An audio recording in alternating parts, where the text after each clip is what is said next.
What's going on, YouTube? My name is FG3000. I'm back in the place to be, and welcome back, ladies and gentlemen, to Phantom Chasers. Now, wait a minute, FG. Hey! I saw the title of this video, and it did not say Phantom Chasers. It said XROSS Chronicle, even though the thumbnail kind of looks like Ross Chronicle. Explain yourself. All right, hear me out. This is what happened. Now, 2 years ago, I covered a game called Phantom Chasers that I actually really enjoyed. However, it was quickly shut down. What you see before you, ladies and gentlemen, is a resurgence of Phantom Chasers. But let's be 100% clear here. This is not just Phantom Chasers relaunched. It's Phantom Chasers cleaned up, tidied up, prettied up, and then relaunched after that. So it's not the same exact game, even though the foundation is very similar. The characters are different, the UI is different, the quality of life is different, the streamline is different. They did put a lot of polish on the title, but yes, at its very core, it is Phantom Chasers for 2020. So let's go ahead and get started off, as we always do, ladies and gentlemen, with the heroes that you can collect. So we're gonna take this from the top.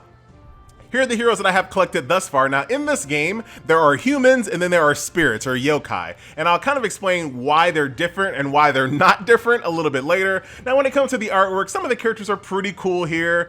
My taste in characters have definitely evolved since 2018, but I still do like the characters here. And even though the characters that I have right here are not super interesting looking, I will say some of the characters out of the banner and some of the events are actually pretty cool. So I am going to go ahead and give this game my stamp of approval, even though the graphics, in my opinion, need a little work, and I'll show you what I'm talking about here. So let's go ahead and jump into combat. I don't want to do that stage again. That was embarrassing. Let's just do this stage real quick so I can show you what combat's like. So when you go into a combat scenario, you're going to bring 3 humans with you and then 3 yokai spirits. Now, basically, these are attached to the main characters here, which provide you, they provide passive benefits as far as stats, and they have an activatable ability in combat. So let's go ahead and jump in. We're going to spend some meat to jump into combat here, and we will begin. And this is why I gave it the stamp of approval. There's some other characters that are actually pretty cool. Now, something about the graphics, right? Like, the graphics remind me of when you're playing a PC game and the graphics are set on medium. It just looks like the game could look better, but it's not. Like, the characters are like, let's wait for this little ultimate to go off. Like, the characters are just like the lining around the characters just looks really pixelated and jagged. Like, it just feels like the game could look better, but this is what the game looks like on max graphics. So there you go. So even though I do like the characters, they just give me that medium graphic setting PC vibe, unfortunately. And I wish there was something that they could have just did, like an HD pack or something like that. I mean, you took the game down for 2 years, make it look better. They didn't. But the enemy variety is actually very cool. Usually all of these yokai games usually have really awesome character designs and enemy designs, so you don't have to worry about that. When it comes to combat, this is going to be a 2-skill, my main character's dead. It's gonna be a 2-skill system here that kind of, basically you're gonna use these abilities off cooldowns. When it usually when you see combat systems that only have like 2 skills, there's not really a lot of strategy involved. It's almost just like, yo, just spam your abilities off cooldown. You see these third abilities right over here are the actual yokai spirits, and we'll do a little bit more combat so you can kind of get a better feel for what that actually is. Thank you very much, appreciate it. Easy, easy. Let's continue on. Just gonna keep on showing the same character. Of course, we will be doing some summons a little bit later in the video as well. There's lots of story here. This is super annoying, and maybe it's just because the game just launched. There's a lot of people on the server. You're gonna see this waiting for server response quite often. It hasn't impacted my gameplay as far as like stopping me from doing something, but it does pop up quite often. So let's go ahead and do this one here. The game lets you know which stages that you're not strong enough to really defeat, and you can kind of see that it just said that I'm a little bit weaker towards the stage. That's another really cool character there as well. But yeah, the graphics I just feel like they could look a little better, So show you this real quick. Here's my main character right over here, summoning his little yokai spirit, and as you guys can see, get a little buff, little activatable ability, and it's pretty straightforward. Kappa, there's my little Kappa pet there. But that's pretty much combat in a nutshell. So we'll let them kind of go through here. Actually, you know what we're gonna do? Let's jump out of this for right now. Let's exit this fight, because we already kind of see what combat looks like in the title. Reminds me a lot of kind of like King's Raid. You kind of let your squad do its thing. The game is gonna be more about how you set up your formations and what characters you bring together. That server response thing, super, super annoying. So that's that. If we go back over here to the main screen, over here to Battlefield, so the adventure mode is all of your campaign and story stuff. The Battlefield is going to be all of like your resource grinds. The Labyrinth of Time is like an EXP grinding stage. Each one of the characters has a different element type here. So you have like this fire, earth, and water. Basically, you want to get the corresponding little slime drops here because you're going to get 200 more experience points if you use it for the right color. So if you use these water slimes on a water character, you get 200% more XP. You've definitely seen things like that before. You only have 5 entry counts on that per day. That is that. There are more gameplay modes that I haven't unlocked just yet. I am on chapter 5, but not quite there just yet. So the River of Fire, something there. Crack of Fate allows you to basically farm gold in the game. Pretty straightforward there. The arena has a pretty nice quality of life because, like I said, when it comes to combat in a game, oh my god, the server response thing. When it comes to combat in a game like this, where it's just like 2 abilities and that's really about it, I like the fact that they do have a continuous battle function, just so you can just burn out your arena, your arena entries, and just kind of just, you know, show up for your rewards, basically. So we'll do some quick PvP. This definitely looks super familiar. I definitely remember this. Yeah, the graphics are just a little muddy, a little pixelated. But there you go, that's PvP. Pretty straightforward. But hey, they respect the fact, let me out of this continuous, let me out now! They respect the fact that, you know what, the PvP is not that interesting, so let's give our players a continuous battle. So respect goes to that one there. Oh my goodness, this continuous, let me out please, no! I like this little Frankenstein's monster there. Huh? You saw how I did that? I did it. All right, you can also zoom out and zoom in if you want to, but zooming in, not great. All right, let's try our best to get out of this fight this time. Okay, thank you. Into the battlefield. There we go. All right, so that's the arena. Oh my goodness. Hopefully this is not a thing that just occurs too often. There's this tower mode that unlocks in chapter 9. Evil suppression, maybe that's some type of horde mode. I'm just totally guessing. Have no idea. Territory of chaos there. And then I have the cave of size, which give you these little crystals which allow you to break through levels. Just like in most games, you're going to hit a point where your level is kind of maxed out and you have to break through the character using the corresponding elemental type for this corresponding character. And that's pretty much the game right there. Those are all your daily resource grinds. I showed you the campaign. The game also has event stories as well. So there's 2 event stories that are currently in the game. So I'm going to be kind of tackling this because it also comes with its own event store and whatnot. So I want to kind of see more of these because, like I said, when I played Phantom Chasers 2 years ago, I actually really enjoyed it. Had a lot of positive things to say about the game. So I am going to kind of give this game a little bit more time to kind of see what it's all about. Right now I'm level 8. At level 10, you are able to unlock and create guilds here. So it looks like there's a raiding. There looks like there's guild PvP, then of course a place for you to go, and opens when learning Union Warehouse effect. I guess that's just like a guild store. So guild raids, guild PvP, and then a guild store there for that there. But that's pretty much all of the gameplay modes. As far as the actual characters themselves, we kind of talked about how you power up your character, but one thing I really want to kind of focus on here is this thing called cross-training. So certain characters are assigned classification as a human or a yokai. But what you can do is you can do a thing called cross-training. And basically you can make it so that the yokai can turn into humans. And that way you can use them as your main character. So it's actually pretty cool. So check this out. I'll show you this live. Let's see if we get a 32% success rate. Let's just keep on doing it until she actually, I did that wrong. Let's try that one more time. So right now this is a human, right? So I cannot use her as a yokai just yet. But if we wait patiently, boom, there you go. So check this out. Now I can go back over here. Yeah. Leave me alone. We can go back over here, go to team management, and now check it out. If I really wanted to, I can make her a yokai spirit. Ah, come on. I gotta do it like this. I can make her a spirit, and I can make this person that was a spirit now a character. That's kind of cool. There's a lot of games out there that have kind of like this main adventurer and then a support type of system here. But usually in those games, you can never use a support character as an adventurer and vice versa. This game, you actually can using the cross-training function, which that's actually pretty cool. I do like that. So it kind of begs the question, why even have that separation in the first place? But hey, at least there's a way to make any of your favorite characters a human or a yokai yokai spirit if you want them that way. So pretty cool there. The game also has an equipment system, as you guys might imagine. There's some pretty decent quality of life here as well. So as long as you see this little upgrade function there, you can just click auto, boom, you're done. Very, very easy. Like I said, this is not exactly what Phantom Chasers was before. It's definitely been cleaned up. Absolutely been cleaned up. And just like in most games, you can reinforce your gear to make it stronger. There's an autofill function here as well to take all of your fodder material to power up the corresponding piece of gear that you're looking for. There's crafting as well, so you can craft characters as well as equipment. The equipment requires things like iron bars and bones and leather and things like that. You're gonna get that. You're gonna get that from different drop rates or different drops from the stages, which will allow you to build different types of gear here that you can see for fire, force, as well as water. So that's pretty much the game there.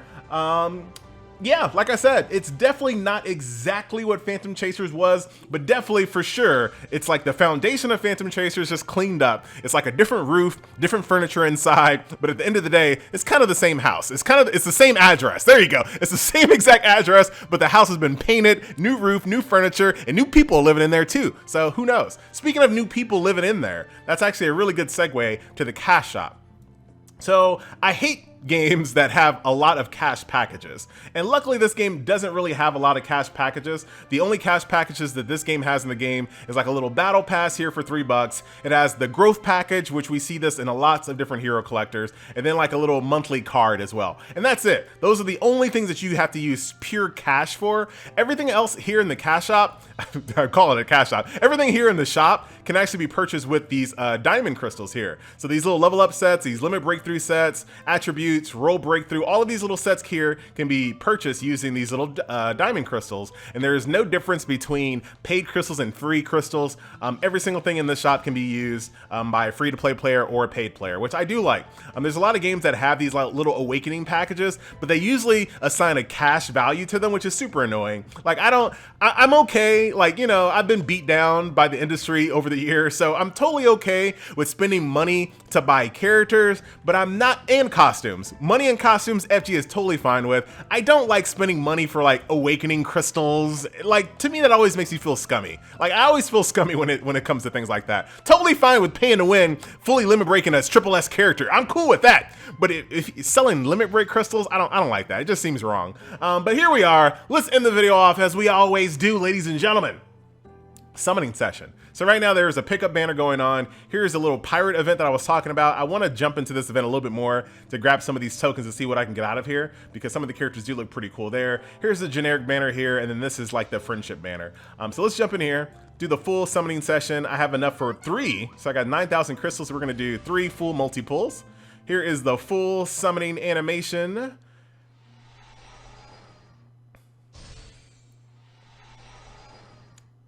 They're gonna do the little, okay. See, this is why I gave it the stamp of approval earlier. I know some of you guys out there was like, wait a minute, FG. I don't know why I do that, but it's fun now. Characters look really cool in this game. Very cool variety. So I guess this is just the rarity. This is the rarity popping. So that's like a green. Now it's a blue. I wanted to pop to purple. Oh, nice. Hello. A very cool looking character there. Ah, yeah, I'm gonna stick around for just a little while longer, just a little bit. There goes Succubus. Let's kind of speed through some of these animations a little faster. Snowcat, just a green. So yeah, some of the lower rarities don't look fantastic, but the higher rarities absolutely do. There's another green. Never mind, take that back. She looks freaking awesome. She looks really, really awesome. And keep in mind, every single one of these characters can be an adventurer or yokai, depending on what you're trying to do. Okay. Ringer. Neon, the little wizard. There goes another copy of you. You can use copies. I assume they're going to turn into crystals because, yeah, we're going to find out a little bit later in the video. But when I was trying to up the star rating on one of my characters, it required 20 shards of the character. So I assume when you get duplicates, they turn into shards. There goes Bastet. And there were all the cards that were received there. So there, yep, oh, universal beads. Okay, interesting, different. All right, she's only a 2-star, but she's super awesome. The Succubus is a 3-star. Got it, got it, got it. All right, let's go again. Also, speaking of summoning in this game, when you first begin, we're gonna, do I wanna skip the animations? When you first begin, there's an unlimited single roll. So if you wanna, hello. If you really wanna kinda get a character you're looking for, there is an unlimited single roll. It's a little slow, because you have to go through the full summoning animation each time. So I just kind of found someone that I thought was decent enough and I just ran with it. But you can re-roll a little bit in the beginning. Or you don't have to re-roll in the beginning. You can just re-roll the summon that they give you pretty much an infinite amount of times. Alright, let's skip these animations here. We're only going to be looking for the blue ones here. Oh, she was purple? Long press? Long press? No? Okay. Let's just go ahead and we're going to skip the animation here, and then I want to go back into my little character screen and we'll take a look at all the new goodies we have. All right, thank you very much. So back over here to character. Yeah, thank you. I'll skip that. Back over here to character. Character list is exactly where I wanted to go. Sure, I got it. All right, sure. This is the character that I pulled out of the. Oh my goodness, go away. This is the character. Oh, leave me alone, please. No. Yeah, got it. I don't care who's borrowing my character. So this is the 4-star character that I pulled out of the tutorial, infinite reroll. And then here is the character that we just pulled. Looking pretty darn good there as well. Can we look at her 2D art? No, doesn't look like it. And then my new favorite character, who's this little succubus chick. Looks freaking awesome. So there you go, ladies and gentlemen. Boys and girls. Wait. Ah, drawing. Never mind. Ladies and gentlemen, boys and girls, once again, my name is FG3000. I do thank you so much for watching. This was a look at Phantom Chasers, Cross Chronicle, Ross Chronicle, even if you're really, like, you know, well-versed with this game, Yokai Saga as well. It's been, had a few names. My name is FG, and I'll see you guys in the next video. Hold on. Oh, that's awesome. Ah, sitting waifu. Let's take a look at all the 3D models. Ah, an arachnid! An arachnid waifu with like drums that she's beating with no drums. Very, very nice. Shout out to Arachne, Smite in the house. All right. Very cool looking characters here. But once again, I wish they would have had some type of HD graphics pack to make them look a little bit better than this. Just a little bit better. But cool characters. Very nice. All right, now for real, I'm gone. See you guys next video. See, yeah. Ooh, you look pretty cool too. See you next video. All right, we're out of here. We're done. Oh, little sitting waifu. She puts people to sleep. Very nice. Recovers HP as well. All right, we're gonna put her in the lineup right now. This video is not over, apparently. All right, yeah, get out. Yeah. Thank you for the universal beads. We'll figure that out in a little bit. Oh, no, please, tutorial, relax. So this is what the universal beads are for. So check this out. So I can use the universal beads. Let's just say, for example, let's just say I really loved the sitting waifu. And I just did this, just whatever. I got 39 beads. That's actually pretty consumer friendly. So no matter who you pull from the banners, you can then use the universal beads to take them and to star rank up your character in question. So no matter who you get as the duplicates, it's gonna help out your entire team. That's actually pretty awesome. That's very consumer friendly. So you never really technically have to pull the exact duplicate ever again. Very, very nice. All right, see you guys next video. Put you in my squad. Put you in my squad. These are all humans, it looks like. Who else did I think was really cool? The succubus. Very perfect. And I'll figure out my little yokai squad a little bit later. I do really want Arachne as well. Ah, dang it. All right, that's fine.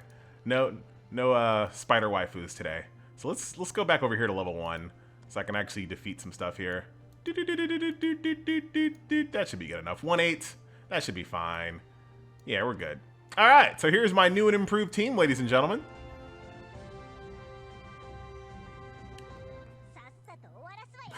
How does she move with the... Oh, the chair moves when it's... That's awesome. The chair has feet that move. I was wondering, like, what is her method of locomotion here? Oh, it's awesome. All right, pretty cool. Nice, she's dying. She's absolutely dying. You can turn these animations off if you want to. But for right now, for the sake of the YouTube, I'm keeping them on. But if you're actually farming or something like that, you can always turn them off. And this game does have like some auto repeat features as well once you defeat the stage. But I just wanted to see what she looked like there. A crying succubus. That's something I haven't really seen ever. Like a, a succubus who's just like really sad and crying. That's pretty cool.